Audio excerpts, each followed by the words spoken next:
Senior మాజీ శాసనసభ్యులు X-MLA గారు సీనిజెట్ వెంకటేశ్వరరావు గారికి కూడా నలుగురు నమస్కారాలు తెలియజేస్తా ఉన్నాను.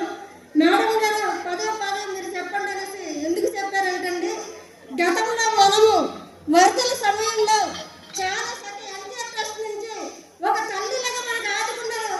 ఎందుకంటే మేడం భువనేశ్వర్ మేడం గారు అందరికీ గుర్తుందా? అందరికీ గుర్తుందా? ఎందుకంటే ఆ రోజు మన తల్లిలాగా మన భువనేశ్వర్ మేడం గారు మనకి ఎన్టీఆర్ ట్రస్ట్ నుంచి అలాగే రైస్, దుప్పట్లు, మెడిసిన్, కూరగాయలు మొత్తం అన్ని కూడా మన గతంలో కూడా మన అదే వీరిని పల్లెల్లో వరదల్లో చాలా మునిగిపోయింది. వాళ్ళందరూ కూడా కష్టకాలంలో ఉన్నారు, చాలా ఇబ్బందుల్లో ఉన్నారు.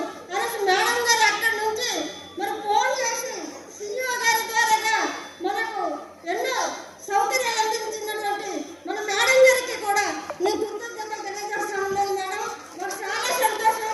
రంపచోడవరం నియోజకవర్గంలో ఈ రోజు మీరు వచ్చినందుకు మా ప్రజలందరూ కూడా చాలా హ్యాపీగా ఉన్నారు మేడం. ఎందుకంటే ఇలాంటి వైద్య సౌకర్యాలు మరి మరింత సేవలు అందిస్తారనేసి నాకు ఎంతో సంతోషంగా ఉన్నాను. నాకైతే మాటలు రావట్లేదు మేడం.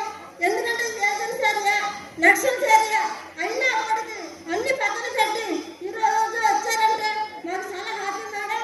మరి ఎన్టీఆర్ ట్రస్ట్ నుంచి మరిన్ని సేవలు అందిస్తారనేసి మనసుతో కోరుకుంటూ మరి అవకాశం వచ్చిన మేడం గారికి ధన్యవాదాలు తెలియజేస్తున్నానండి. చాలా సంతోషం.